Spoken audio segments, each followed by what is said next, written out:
नमस्कार दोस्तों, एक बार फिर से आपका स्वागत है अपने चैनल स्टडी पॉइंट मौर्या में। जैसा कि आप जानते हैं, आज जो मैं आपको लेसन समझाने जा रहा हूं उस लेसन का नाम है एक अर्थव्यवस्था की केंद्रीय समस्याएं, central problems of an economy. तो दोस्तों, इस पाठ के अंदर जो आज मैं महत्वपूर्ण रूप से जो टॉपिक समझाने जा रहा हूं उसका नाम है एक अर्थव्यवस्था की केंद्रीय समस्याएं। जो पाठ का नाम है वही आज मैं टॉपिक आपको समझाने वाला हूं। तो दोस्तों, टॉपिक स्टार्ट करने से पहले मैं आशा करता हूं कि आप लोग ध्यानपूर्वक इस टॉपिक को समझेंगे। तो दोस्तों, एक अर्थव्यवस्था की केंद्रीय समस्या, क्या समस्या है कि एक अर्थव्यवस्था की? दोस्तों, क्या उत्पादन किया जाए? पहला, व्हाट टू प्रोड्यूस, कैसे उत्पादन किया जाए, how to produce, and third है किसके लिए उत्पादन किया जाए, फॉर होम टू प्रोड्यूस। ये एक अर्थव्यवस्था की तीन केंद्रीय समस्या है। तो ये जो स्टार्ट हो रहा है प्रत्येक वाला दोस्तों लाइन, ठीक है, तो क्या लिखता है? प्रत्येक अर्थव्यवस्था को, पता है ना कौन सा पढ़ रहा हूं मैं, ये वाला, ठीक है। प्रत्येक अर्थव्यवस्था को, चाहे वह संपन्न हो या दरिद्र, विकसित हो या अविकसित हो, तीन केंद्रीय समस्याओं का सामना करना पड़ता है। ये समस्या निम्न है जो मैंने बताया। तो दोस्तों, चाहे देश विकसित हो या अल्प विकसित हो, चाहे दरिद्र हो, है ना, या संपन्न हो, है ना दोस्तों, उनके सामने ये तीन समस्या आती ही आती है। चाहे मान लो हम एक विकसित देश की बात करें, क्या उनके सामने ये समस्या नहीं आती कि वे क्या उत्पादन करें, कैसे करें और किसके लिए करें? है ना दोस्तों, ये समस्या हर एक देश की अर्थव्यवस्था में आती ही आती है। क्या आती है? What to produce, how to produce and for whom to produce. तो दोस्तों, अब जो मैं टॉपिक स्टार्ट करूंगा, पहले मैं इसको स्टार्ट करने जा रहा हूं। कौन सा वाला? क्या उत्पादन किया जाए। क्या उत्पादन किया जाए को इंग्लिश में क्या बोलेंगे दोस्तों? What to produce. तो व्हाट टू प्रोड्यूस में दोस्तों दो पॉइंट आ रहे हैं। क्या लिखा पहला पॉइंट? किन वस्तुओं का उत्पादन किया जाए। भाई, क्या उत्पादन किया जाए में क्या उत्पादन करो, तो इसमें पहला क्वेश्चन उठेगा किन वस्तुओं का उत्पादन करूं, और फिर दूसरा क्वेश्चन उठेगा किस मात्रा में वस्तुओं का उत्पादन किया जाए। है ना दोस्तों, तो यही तो एक सबसे बड़ी समस्या आ गई, किसमें? क्या उत्पादन किया जाए में। तो दोस्तों, यहां पे देखो, क्या उत्पादन किया जाए में जो समस्या के दो पहलू हैं, मैंने अभी ऊपर बताया। किन संभावित वस्तुओं का उत्पादन किया जाए, किन वस्तुओं का उत्पादन किया जाए, किन के बाद हम पढ़ेंगे फिर कितनी मात्रा में किया जाए। इसमें मात्रा की समस्या किसकी दोस्तों? मात्रा की। इसमें होता है कि वस्तुओं के चयन की समस्या होती है। किसमें? ऊपर वाले में वस्तुओं के चयन की समस्या होती है दोस्तों, ठीक है। जैसे मान लो एक एग्जाम्पल बताता हूं। अगर आप मान लो 12वीं कक्षा में पढ़ते हैं, तो 12वीं कक्षा जैसे ही पास करेंगे तो आपके दिमाग में परसेंटेज को देख के खटकाएगा कि यार मैं कौन सा कोर्स करूं। फिर दूसरा आएगा कि कैसे करूं। फिर तीसरा आता है किसके लिए करना है यार। ये आएगा क्वेश्चन कि नहीं आएगा दोस्तों? ये लॉजिकल बात है। तो यही जो तीनों समस्याएं हैं, ये एक उत्पादक के पास आनी ही आनी होती है दोस्तों। यह एक उत्पादक के समक्ष ये समस्या जरूर आती है और आएंगी। तो पहला क्या है समस्या है दोस्तों? क्या उत्पादन किया जाए बोल रहा है, किन संभावित वस्तुओं का उत्पादन किया जाए। तो किन वस्तुओं का दोस्तों उत्पादन किया जाए? कह रहा है एक अर्थव्यवस्था को निर्णय लेना होता है कि किन वस्तुओं का उत्पादन किया जाए। तो इसमें पहला क्या लिखा है? उपभोक्ता वस्तु। उपभोक्ता वस्तुएं क्या होती है दोस्तों? जैसे इस ब्रैकेट में लिखा है, चावल हो गया, गेहूं हो गए, कपड़े हो गए, ये हम उपभोक्ता ही तो हैं। क्लियर है दोस्तों? जो उपभोक्ता कौन होता है? जो अपनी आवश्यकताओं की संतुष्टि के लिए वस्तुओं का क्रय करता है। भाई, सबको चाहिए, गेहूं, चावल, कपड़े लत्ते, सबको चाहिए। तो एक उत्पादक को यह सोचना पड़ता है कि मैं कौन सी उपभोक्ता वस्तु बनाऊं। फिर उसके बाद दूसरी समस्या आती है, या मैं पूंजीगत वस्तु बनाऊं। पूंजीगत वस्तु लिखिए दोस्तों। पूंजीगत वस्तु क्या होती है दोस्तों? Capital goods. उपभोक्ता वस्तुएं गेहूं, चावल, चीनी, कपड़े लत्ते हो गए, दाल ओल, ये सब होगी उपभोक्ता वस्तुएं। और पूंजीगत वस्तुएं क्या हो गई?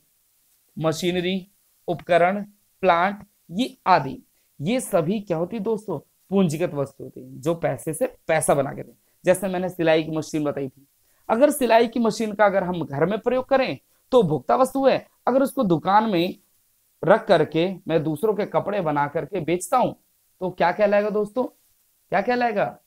वो पूंजीगत वस्तु कहलाएगी। क्योंकि वही सिलाई की मशीन, वही मशीन अगर उपभोक्ता के पास हो तो उपभोक्ता वस्तुएं, अगर किसी उत्पादक के पास है तो वो पूंजीगत वस्तुएं, क्योंकि उन कपड़ों से बनाकर और पूंजी का निर्माण कर सकता है। एक मशीन दूसरी मशीन को जन्म देती है, याद रखना मेरी बात। ठीक है दोस्तों, अब इसमें क्या बोला कि वस्तुओं के उत्पादन की समस्या होगी, तो एक उत्पादक को निर्णय लेना पड़ता है कि वह उपभोक्ता वस्तुएं बनाए या पूंजीगत वस्तुएं बनाए। इसी प्रकार आगे चलते हैं। इसी प्रकार एक अर्थव्यवस्था को नागरिक वस्तुएं, ब्रेड, मक्खन जो डेली यूज किए, और युद्ध सामग्री, बंदूकें, टैंक। दोस्तों युद्धकालीन वस्तुएं जो होती है ना, युद्ध की वस्तुएं, जो बंदूक होती है, टैंक होते हैं, तोप होती, इन्हें भी तो कोई उत्पादक बनाता है ना दोस्तों। जो ट्रैक्टर बना रहा है ना दोस्तों, जो सिलाई की मशीन बना रहा है वो भी तो उत्पादक है। जो गेहूं, चावल, चीनी का उत्पादन कर रहा है ये भी तो उत्पादक है। तो उत्पादक के समक्ष वस्तुओं तथा सेवाओं के उत्पादन की समस्या उत्पन्न हो जाती है दोस्तों। फिर जब मान लो उसने डिसाइड कर लिया कि उसे चावल बनाना है, उसे चावल बनाना है या चावल का उत्पादन करना है, तो उसके सामने यह क्वेश्चन उठेगा कितना उत्पादन किया जाए। यहां पे दोस्तों इसमें मात्रा के चयन की समस्या आ गई। अब देखो दूसरा पॉइंट में मैं पढ़ रहा हूं, ध्यान से सुनिएगा। लिखा है कि कितना उत्पादन किया जाए। उत्पादित की जाने वाली वस्तुओं का, मान लो उत्पादित की जाने वाली वस्तु मैंने अभी क्या बताया, कौन सी वस्तु मैं उत्पादन करने जा रहा हूं? चावल। ठीक है, अब क्वेश्चन उठ रहा है कि उत्पादित की जाने वाली वस्तुओं का चयन करने के बाद अर्थव्यवस्था को प्रत्येक वस्तु की मात्रा भी तय करनी होती है। किसकी मात्रा भी तय करनी होती है? तो कितनी मात्रा में किया जाए, यहाँ पे मात्रा की समस्या उत्पन्न होती है। ठीक है दोस्तों, तात्पर्य यह है कि इसे उपभोग और पूंजीगत वस्तुओं के बीच नागरिक वस्तुएं और युद्धकालीन सामग्री की उत्पादित की जाने वाली वस्तुओं की मात्रा के बीच निर्णय लेना होता है। किसकी किसकी दोस्तों? किसकी? मात्रा के बीच। भाई कितना, मान लो कि मैं एक समोसे बनाने वाला हूं, मैंने सोचा कि मैं तो आज समोसे बनाऊंगा, लेकिन पता तो होना चाहिए ना कितने कितने मेरे पास उपभोक्ता आएंगे उन वस्तुओं को क्रय करने के लिए दोस्तों। मान लो मैंने समोसा बना दिया 50 और उपभोक्ता आए 10, तो मेरे तो 40 का तो वेस्ट हुआ ना लागत। तो दोस्तों एक उत्पादक के पास दूसरी क्या समस्या आती है कि वह कितनी मात्रा में वस्तु का उत्पादन करे। समझ आ गया दोस्तों? क्या उत्पादन किया जाए में वस्तुओं तथा सेवाओं की समस्या होती है, वस्तुओं तथा सेवाओं के चयन की समस्या होती है, और दूसरे में वस्तुओं तथा सेवाओं की मात्रा के चयन की समस्या उत्पन्न होती है। ठीक है, अब हम समझेंगे दोस्तों जो ये दूसरा पॉइंट समझेंगे। दूसरा पॉइंट क्या कहता है कि कैसे उत्पादन किया जाए। क्या लिखा है? How to produce. How to produce में क्या लिखा है दोस्तों? यह समस्या वस्तुओं तथा सेवाओं के उत्पादन में प्रयुक्त तकनीकी, क्या है? तकनीक के चयन की समस्या, जो ऊपर अंडरलाइन कर दिया मैंने दोस्तों, पेंसिल से ऑलरेडी कर रखा है मैंने। इसमें कौन सी समस्या उत्पन्न होती है दोस्तों? तकनीक के चयन की। और क्या उत्पादन किया जाए में क्या समस्या थी दोस्तों? वस्तुओं तथा सेवाओं के चयन की समस्या थी, और उन वस्तुओं तथा सेवाओं के चयन के साथ साथ वस्तु की मात्रा के उत्पादन की भी समस्या थी। ठीक है, चलो पहले वाले में मान लीजिए उस बंदे ने क्या उत्पादन किया जाए में सोचा, उसने मुझे गेहूं उगाना है या चावल उगाना है। तो अब दूसरी क्या समस्या हो जाती है? कैसे उत्पादन किया जाए। दोस्तों वो कैसे उत्पादन करेगा, इसमें उसके पास चयन की समस्या उत्पन्न हो जाती है। ठीक है, यह समस्या वस्तुओं तथा सेवाओं के उत्पादन में प्रयुक्त तकनीक के चयन की समस्या है। एक वस्तु का उत्पादन विभिन्न उत्पादन के तकनीकों के प्रयोग पर संभव हो सकता है। तकनीक से अभिप्राय प्रयुक्त आगत को साधन भी बोलते हैं, याद रखना दोस्तों। आगतों के विशेष संयोग को अपनाने से होता है। संयोग का मतलब क्या होता है दोस्तों? संयोग का मतलब क्या होता है? कॉम्बिनेशन या कोऑर्डिनेशन। तो दोस्तों याद रखना ये कोऑर्डिनेशन होना भी जरूरी है। मान लो मैंने बहुत सारे मशीनें ले ली और उनको चलाने वाला एक है बंदा, श्रमिक, तो भी उत्पादन नहीं हो सकता। अगर मैंने बहुत सारे मजदूर लगा दिए और एक मशीन लगा दिया तो भी उत्पादन सही से नहीं हो सकता। इसलिए जब मैं तकनीक के चयन करता हूं तो तकनीक से अभिप्राय प्रयुक्त आगतों के विशेष संयोग को अपनाने से है, अपनाने से होता है। सामान्यतः तकनीकों को श्रम प्रधान तकनीक और पूंजी प्रधान तकनीक में वर्गीकृत किया जाता है। दोस्तों याद रखना, श्रम प्रधान तकनीक क्या होता है? Labour intensive technique. और पूंजी प्रधान तकनीक का मतलब होता है कैपिटल इंटेंसिव टेक्निक। पहला क्या होता है दोस्तों? श्रम प्रधान तकनीक, लेबर इंटेंसिव टेक्निक, और दूसरा होता है कैपिटल इंटेंसिव टेक्निक। सो दोस्तों ये श्रम प्रधान तकनीक और पूंजी प्रधान तकनीक क्या होती है? जब दोस्तों श्रम प्रधान तकनीक जो होता है ना, श्रम प्रधान तकनीक में अधिक श्रम होते हैं और कम मशीनें होती हैं। ठीक है दोस्तों, मैंने क्या बताया? श्रम प्रधान तकनीक में लेबर ज्यादा होते हैं, लेबर ज्यादा काम करते हैं और मशीनें कम होती हैं। ठीक है, श्रम प्रधान तकनीक में श्रमिक ज्यादा होते हैं और मशीनें कम होती हैं। पूंजी प्रधान तकनीक में क्या बोला गया? जहां पे पूंजी अधिक होती है, पूंजी मतलब पूंजी प्रधान तकनीक में जहां पे मशीनरी ज्यादा लग रही है। देखो ना, मैंने रॉ बना रखा है ये वाला, ये देखो ये वाला बना रखा है ना दोस्तों, ध्यान से देखना इसको। जहां पे कैपिटल इंटेंसिव ज्यादा लगती है वहां पे लेबर कम लगते हैं, मतलब मशीनों का ज्यादा प्रयोग हो रहा है और उनको होल्ड करने वाले मजदूरों की संख्या कम होती है दोस्तों। ठीक है, जैसे इसमें एक पढ़ते हैं, उदाहरण दे रखा है। कह रहा उदाहरण के लिए कपड़े का उत्पादन या तो श्रमिक या तो अधिक श्रम और कम पूंजी से, या कम श्रमिक और अधिक पूंजी से हो सकता है। संसाधनों की उपलब्धता और उनकी सापेक्ष कीमत प्रयोग में लाने वाली तकनीकी को निर्धारित करने में सहायता करती है। दोस्तों याद रखना, अगर मैंने अभी भी बताया कि जहां पे अगर मैं श्रम प्रधान तकनीक का प्रयोग कर रहा हूं तो वहां श्रमिक ज्यादा रहेंगे, लेबर ज्यादा रहेगी और मशीनें कम रहेंगी। यहाँ पे पूंजी का अर्थ है पूंजीगत वस्तुएं, मतलब मशीनरी के रूप से सिंबलाइज किया गया। ठीक है दोस्तों, अब इसमें देखो एक नीचे मैंने एक बहुत सुंदर एग्जांपल अंडरलाइन कर रखा है दोस्तों, जरा ध्यान से सुनिएगा। कहता है, यहां से शुरू कर रहा हूं, तकनीक का चयन लोगों के रहन सहन का स्तर को उठाने और प्रत्येक व्यक्ति को रोजगार उपलब्ध कराने के उद्देश्य से किया जाता है। भाई तकनीक का चयन जो होता है ना दोस्तों, लोगों के रहन सहन के स्तर को उठाने के लिए किया जाता है। जैसे मान लो इसमें उदाहरण दे रखा, आगे देखो जो अंडरलाइन किया है। उदाहरण के लिए भारत में श्रम प्रधान तकनीक को बेहतर समझा जाता है। भारत में क्या है दोस्तों, आबादी ज्यादा है ना, तो उदाहरण के लिए मैंने क्या पढ़ा, भारत में श्रम प्रधान तकनीक को बेहतर समझा जाता है क्योंकि यहाँ श्रम बहुतायत है, मतलब कि लेबर बहुत ज्यादा है। जबकि यूएसए, इंग्लैंड आदि देशों में पूंजी प्रधान तकनीक को बेहतर माना जाता है। भाई यूएसए हो और इंग्लैंड हो, विदेश है ना दोस्तों, वहां पे पूंजी प्रधान तकनीक अपनाई जाती है, सारा काम मशीनों से होता है, वहां पे उसको होल्ड करने वाले लेबर कम होते हैं दोस्तों। बट भारत क्या देश है? भारत ऐसा देश है दोस्तों, श्रम प्रधान तकनीक वाला देश है।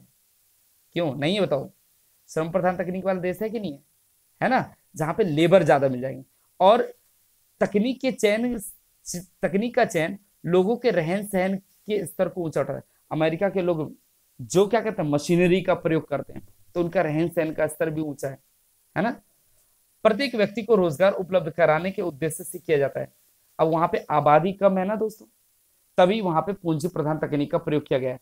और अपने देश में रोजगार के अवसरों को भी देखा जाता है कि रोजगार भी देना है। अगर दोस्तों आजकल बैंकों में देखो, मशीनें आजकल ज्यादा हो गई हैं। पहले के टाइम में बहुत सारे कर्मचारी बैंकों में काम करते थे, आज बैंकों में कर्मचारी कम हो गए और मशीनें ज्यादा हो गई। चाहे आप पासबुक प्रिंट करो, चाहे आप कैश निकलवाओ, है ना। क्लियर है दोस्तों? तो इसलिए कहा जाता है कि श्रम प्रधान तकनीक और पूंजी प्रधान तकनीक ये एक क्या है दोस्तों, एक चयन की समस्या है। किसकी? तकनीक की। ठीक है दोस्तों, अब नीचे लाइन क्या कहती है, कैसे उत्पादन करें का आधारभूत सिद्धांत उत्पादन के संसाधनों का संयोग इस प्रकार किया जाए कि ताकि न्यूनतम लागत पर अधिकतम उत्पादन उत्पादित हो सके, जबकि दुर्लभ संसाधनों का न्यूनतम उपयोग हो।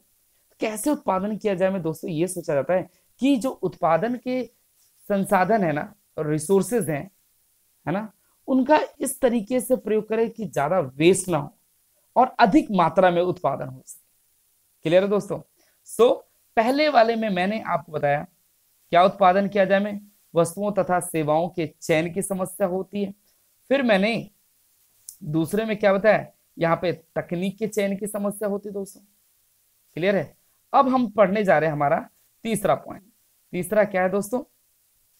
किसके लिए उत्पादन किया जाए, किसके लिए उत्पादन किया जाए। दोस्तों याद रखना, किसके लिए उत्पादन करें, यहाँ पे लोगों के वर्गों को भी ध्यान दिया गया है। किस व्यक्ति के लिए कर रहे हो, याद रखना दोस्तों, हमारे समाज में लोग बहुत गरीब भी हैं, थोड़े से भी गरीब हैं, मिडिल क्लास के लोग हैं जैसे हम हैं, और बहुत अमीर लोग भी हैं। तो दोस्तों किसके लिए उत्पादन किया जाए, जैसे मान लो ये संडे बाजार किसके लिए लगता है, शुक्र बाजार, मंगल बाजार, ये लगते हैं जो पटरियों पे लगते हैं दोस्तों, ये एक गरीब लोगों के लिए लगता है, मिडिल क्लास के लिए लगता है ना दोस्तों। जो ये सरोजिनी नगर मार्केट है, कोटला है, ग्रेटर कैलाश मार्केट, ये किसके लिए दोस्तों, अमीरों के लिए ना। तो बाजार को भी अलग अलग भागों में बांटा गया है दोस्तों। क्लियर है दोस्तों? अब जैसे गरीब व्यक्ति है वो मंगल बाजार, सोम बाजार, संडे बाजार, यहां से दोस्तों वो 100-200 रुपए की टी शर्ट पहनेगा। जो मिडिल क्लास का होगा वो सरोजिनी नगर, कोटला मार्केट में जाकर के दोस्तों वो 500 की टी शर्ट पहनेगा। अगर वही व्यक्ति अमीर आदमी है तो मॉलों में जाएगा, वही टी शर्ट तो है ना भाई, वही तन ढकने का है। लेकिन देखो वस्तुओं का भी उत्पादन 3 प्रकार से किया जाता है कि उसे गरीब व्यक्ति भी पहन सके, मध्य वर्ग के लोग भी पहन सके, और उच्च वर्ग के लोग भी पहन सकें। क्लियर है दोस्तों? तो इसीलिए तो बोला गया है किसके लिए उत्पादन किया जाए, किसके लिए, फॉर हुम टू प्रोड्यूस। अब दोस्तों क्या लिखा है, इस समस्या से अभिप्राय उस वर्ग के लोगों के चयन से है जो अंततः वस्तुओं का उपभोग करेंगे। भाई जो वस्तुओं का उपभोग करेंगे उन्हीं के लिए तो है ये। ठीक है दोस्तों, किसके लिए उत्पादन करेंगे हम, उपभोक्ताओं के लिए, जो वस्तुओं का उपभोग करने जा रहे हैं। लेकिन देखें समाज में कितने प्रकार के वर्ग के लोग रहते हैं, जैसे लिखा है, अर्थात क्या वस्तुओं का उत्पादन अधिक गरीब के लिए किया गया, कम अमीर के लिए, या अधिक अमीर के लिए और कम गरीब के लिए। दोस्तों याद रखें, मैंने अभी अभी बताया आपको कि समाज में 3 प्रकार के 3 वर्ग होते हैं, निम्न वर्ग, मध्यम वर्ग और उच्च वर्ग। जो एकदम गरीब होता है ना दोस्तों, वो 100-200, उदाहरण बता रहा हूं दोस्तों, 100-200 की टी शर्ट पहनेगा। हम मध्यम वर्ग के लोग हैं, हम 500-600 की टी शर्ट पहन सकते हैं। क्लियर दोस्तों? लेकिन जो बहुत उच्च वर्ग के लोग हैं वो 5,000-10,000 की टी शर्ट पहनेंगे। क्लियर दोस्तों? क्यों? क्योंकि उन वस्तुओं के उत्पादन करने वाले भी उनके अलग अलग उत्पादक होते हैं।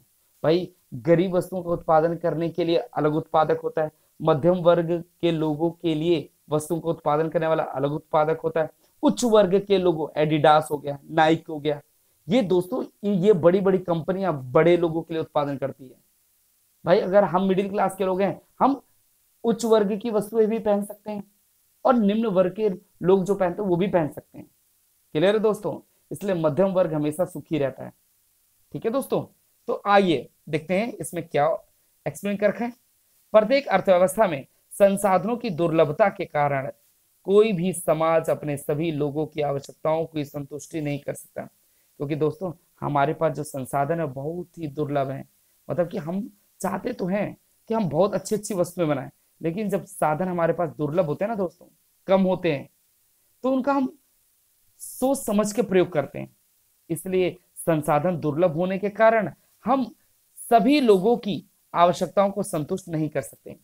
इसी प्रकार चयन की समस्या उत्पन्न होती है कि भाई हमारे समाज में 3 वर्ग के लोग हैं, तीनों वर्ग के तन को ढकने के लिए अलग कपड़े चाहिए। भाई जैसे चावल है, आप देखो ना उसकी भी वैरायटी है, 20 रुपए किलो है, 40 रुपए किलो है, 100 रुपए किलो भी है। तो ये वर्गों के आधार पे बने। चप्पल होगी, वो भी देखिए ना, हर वर्ग के लोगों के लिए बना है। क्लियर है दोस्तों? तो वस्तुओं का उत्पादन उन लोगों के लिए किया जाता है जिसके पास क्रय शक्ति होती है।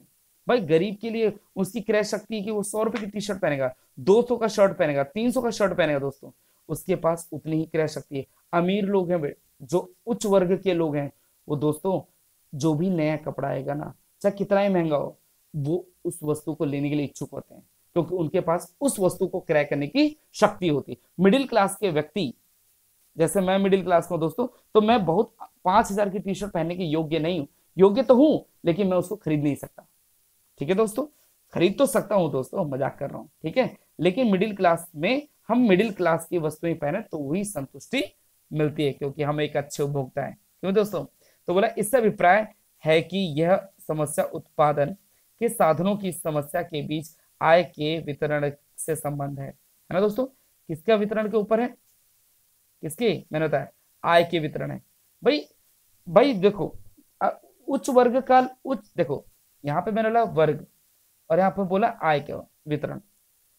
भाई हम बोलते हैं कि आदमी जो होता है ना दोस्तों, लोगों का चयन, मतलब कि यहाँ वर्ग, उच्च वर्ग का कब कहलाता है? जब उसकी आय अच्छी होती है। निम्न वर्ग का या वो गरीब, कम गरीब या गरीब कब कहलाता है दोस्तों? अधिक गरीब, जब उसकी इनकम जो होती है, इनकम वो खुद बहुत ही कम होती है ना दोस्तों? तो कहते हैं कि ये जो किसके लिए उत्पादन किया जाए, ये लोगों के चयन, लोगों के वर्ग का चयन करता है और आय के वितरण के आधार पर करता है। कि अधिक आय है तो वो गरीब कैसे कहलाएगा बताइए? अधिक आय है तो वो उच्च वर्ग का काउंट होगा। मध्यम वर्ग का कब कहलाता है? जब वो मध्यम क्लास की इनकम रिसीव करता है। और वो जब गरीब कब कहलाता है दोस्तों? जब वो कम इनकम रिसीव करता है। क्लियर है दोस्तों? तो मैं आशा करता हूं कि आपने ये तीनों बिंदुओं को ध्यानपूर्वक समझा होगा, क्योंकि मैंने आपको पहला बताया दोस्तों कि क्या उत्पादन किया जाए में, दोस्तों क्या होता है, क्या उत्पादन किया जाए में किसकी समस्या होती है दोस्तों? एक बार रिवीजन करा रहा हूं मैं, किसकी? वस्तुओं के उत्पादन की समस्या होती है, वस्तुओं तथा सेवाओं के उत्पादन की समस्या होती है, और फिर उसी में कितनी मात्रा में उसका उत्पादन किया जाए, ये होती है दोस्तों। ये दोनों समस्या किसमें होती है दोस्तों? क्या उत्पादन किया जाए और कैसे उत्पादन किया जाए में दोस्तों, यह तकनीक के चयन की समस्या होती है कि उसमें वो श्रम प्रधान तकनीक का यूज कर रहा है या पूंजी प्रधान तकनीक का यूज कर रहा है। श्रम प्रधान तकनीक में लेबर ज्यादा होते हैं और मशीनें कम होती हैं। पूंजी प्रधान तकनीक में दोस्तों, पूंजी प्रधान तकनीक में क्या होती है? मशीनें ज्यादा होती हैं, मतलब कि कैपिटल गुड्स ज्यादा होती हैं और लेबर कम होते हैं। ठीक है, दूसरे में क्या बताया था? तकनीक के चयन की समस्या। और तीसरा मैंने क्या बताया दोस्तों? तीसरा मैंने क्या बताया? किसके लिए उत्पादन किया जाए, यह किसकी समस्या होती है दोस्तों? ये वर्ग के लोगों के चयन की समस्या होती है और आय के वितरण के आधार पर वस्तुओं के उत्पादन की समस्या होती है। ठीक है दोस्तों, किसके लिए उत्पादन किया जाए? किस वर्ग के लोगों के, यहाँ पे लोगों के वर्ग के चयन की समस्या है। तो दोस्तों मैं आशा करता हूं कि आपने ये तीनों बिंदु, जो एक अर्थव्यवस्था की 3 केंद्रीय समस्या है, कौन कौन सी है? क्या उत्पादन किया जाए, क्या उत्पादन किया जाए में कौन सी समस्या है दोस्तों? वस्तुओं तथा सेवाओं के चयन की समस्या है तथा मात्राओं के उत्पादन की समस्या है। ठीक है दोस्तों, फिर दूसरा क्या आता है? कैसे उत्पादन किया जाए, फॉर होम टू प्रोड्यूस में, उसमें कौन सी समस्या है दोस्तों? तकनीक के चयन की समस्या होती है। और तीसरा किसके लिए उत्पादन किया जाए? यह वर्ग के, विभिन्न वर्ग के लोगों के चयन की समस्या होती है। ठीक है दोस्तों, तो मैं आशा करता हूं कि आपको ये तीनों बिंदु समझ आए होंगे।